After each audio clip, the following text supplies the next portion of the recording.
Bienvenue dans ce numéro 48 d'Histoire de Bourges qui va parler du XVIIIe siècle à Bourges. Ce n'est pas la période la plus dynamique de la ville, notamment pour des raisons démographiques. Le siècle n'a laissé aucun monument. En revanche, il y a tout un ensemble de bâtiments XVIIIe siècle qui vaut le détour.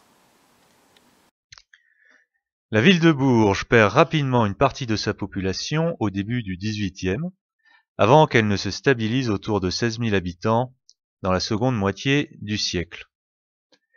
Ce n'est pas un mouvement exceptionnel, mais il est quand même à contre-courant d'une population française qui s'urbanise fortement. Le plan Nicolas Defer date de 1710, avec, attention, le nord à gauche de la carte. Redressons la carte.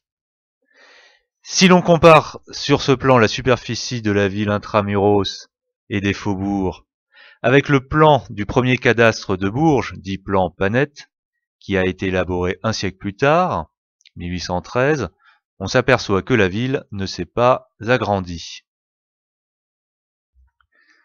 Aucun monument ne date du XVIIIe siècle. Bourges en perd même un, la Sainte-Chapelle du XIVe siècle, qui est détruite à partir de 1757. Pour autant, on peut encore admirer quelques hôtels particuliers comme l'hôtel Témoin, construit de 1744 à 1747, avec son cartouche de style rocaille. Dans la rue Branly, on a l'hôtel de la Guerre, l'hôtel Blossé de 1771, qui cède à la mode extrême orientale du temps, avec ses dragons.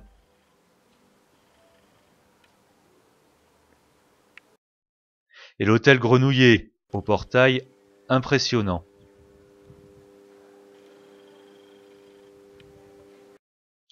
L'hôtel Benoît, rue Molière.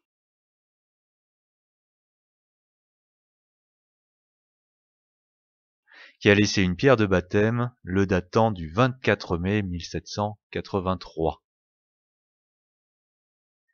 De nombreuses maisons XVIIIe siècle parsèment la ville.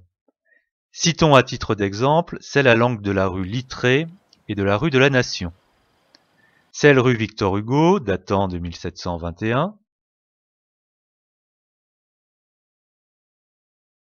Celle à l'angle des rues Félix Piat et du Coin Allée. Deux dans la rue d'Oron, dont une qui a laissé une pierre de fondation, bien cachée derrière une poubelle, 1788, et une autre avec une date dans un chœur,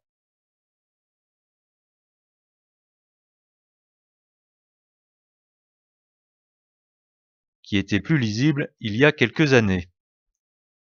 D'autres bâtiments du XVIIIe siècle subsistent, comme une ancienne manufacture textile, dont la date était aussi plus lisible il y a quelque temps, 1748, une ferme datée de 1766, des bâtiments à l'abbaye Saint-Ambrois, avec l'inscription de deux dates, qui ressemblent à deux M, mais qu'il faut bien lire, 1717.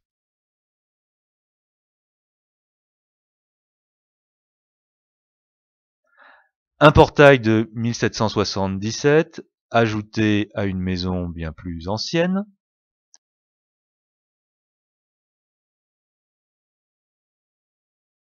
L'entrée de la caserne Condé de 1743.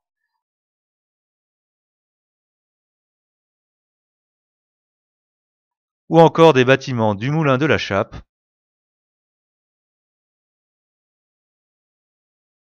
dont une pierre de fondation nous indique qu'il date de 1776.